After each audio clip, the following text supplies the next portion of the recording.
కేసీఆర్ తో హరీష్ రావు భేటీ ముగిసింది. కాళేశ్వరం కమిషన్ నోటీసులపై చర్చించారు. నోటీసులకు ఎలా స్పందించాలన్న దానిపై ప్రధానంగా చర్చించారు. నోటీసుల అంశాన్ని రాజకీయ కక్ష సాధింపుగా కేసీఆర్ ప్రస్తావించినట్టు తెలుస్తోంది.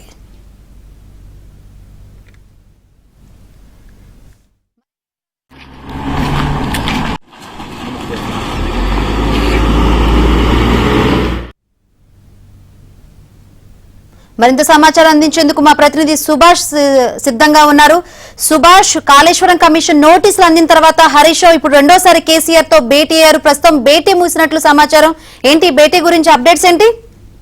శంకరి, మాజీ మంత్రి హరీష్ రావు వరుసగా రెండో రోజు కూడా ఎర్రవల్లిలోని కేసీఆర్ ఫామ్ హౌస్ లో కేసీఆర్ ను కలిశారు. ఈ కాళేశ్వరం కమిషన్ కు సంబంధించి నోటీసులు ఇష్యూ అయిన తర్వాత ఇది వరుసగా రెండోసారి హరీష్ రావు కేసీఆర్ ను కలవడం. ఈ ఇద్దరు నేతలు కూడా ఆ కాళేశ్వరం కమిషన్ కు సంబంధించి వచ్చిన నోటీసుల మీద ఏ విధంగా స్పందించాలన్న అంశంపై ఇరువురు నేతలు కూడా చర్చించినట్టుగా తెలుస్తుంది. ప్రధానంగా రాష్ట్ర ప్రభుత్వం కక్ష సాధింపు చర్యల్లో భాగంగానే ఇలాంటి నోటీసులు ఇస్తున్నట్టుగా కేసీఆర్ హరీష్ రావు తోటి అన్నట్టుగా తెలుస్తుంది. సో ఈ విషయంలో ఎలా ప్రభుత్వం చేస్తున్న కుట్రలను ఏ విధంగా ఎదుర్కోవాలనే అంశం మీద ఇరువురు నేతలు కూడా ఈ రోజు దాదాపు 3 గంటల పాటు కూడా చర్చించిన పరిస్థితి అనిపిస్తుంది. కొద్దిసేపటి క్రితమే హరీష్ రావు బయటకు వచ్చారు. సో ఈ అంశం మీద ఏం మాట్లాడకుండానే తను తిరిగి వెళ్ళిపోయారు. ప్రధానంగా ఈ పీసీ ఘోష్ కమిషన్ ముందు ఈ 15 రోజుల్లోగా హాజరు కావాలని చెప్పేసి ఇరువురు నేతలు కూడా నోటీసులు అందిన నేపథ్యంలోనే ఈ సమావేశానికి ప్రాధాన్యత ఏర్పడిందని చెప్పొచ్చు. ప్రధానంగా ఈ సమావేశం ఈ నోటీసులకు సంబంధించి ఎలా ముందుకెళ్లాలి, ఏ విధంగా ప్రభుత్వానికి సమాధానం ఇవ్వాలనే అంశం మీద కూడా చెప్తున్నట్టు తెలుస్తుంది.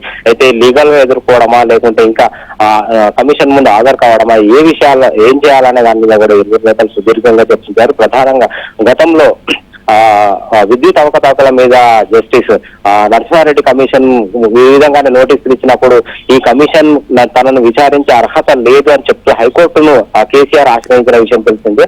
సో ఆ సందర్భం అదే విధంగా ఈసారి కూడా వ్యవహరించడమా లేకుంటే ఏం చేద్దామనే అంశం కూడా ఇరువురు నేతల మధ్య చర్చ కొనసాగిందని చెప్పొచ్చు. ప్రధానంగా ఆ 15 రోజుల లోపల హాజరు కావాలని చెప్పేసి స్పష్టమైన నోటీసులు అందిన నేపథ్యంలో ఒకవైపు ప్రభుత్వం వీరిని ఈ కమిషన్ ముందు హాజరు అయ్యి కేసీఆర్ అండ్ హరీష్ రావు చేసిన బీఆర్ఎస్ ప్రభుత్వంలో జరిగిన అవకతవకల మీద స్పష్టమైన విధానాన్ని ప్రకటించాలని ఒకవైపు ప్రభుత్వం చూస్తుంటే, మరోవైపు ఈ కమిషన్ ఎదుట హాజరు కాకుండా ఏ విధంగా ఉండాలనే దాని మీద కూడా ఇరువురు నేతలు చర్చించినట్టు తెలిసింది. ఇదే సమయంలో ఈ రోజు కేటీఆర్ చేసిన వ్యాఖ్యలు కూడా వీరిద్దరి మధ్య చర్చ తగ్గినట్టు తెలిసింది. ప్రధానంగా కాంగ్రెస్ వాళ్ళే ఈ వీటిని పిలగొట్టారేమో అన్న అంశం మీద కూడా కేసీఆర్ వ్యాఖ్యలు చేసిన నేపథ్యంలో మొత్తం మీద అయితే పీసీ ఘోష్ కమిషన్ ఎదుట హాజరు కాకుండా కేసీఆర్ హాజరు కాకుండా హరీష్ రావు కూడా హాజరయ్యే అవకాశం అయితే కనిపించడం లేదు.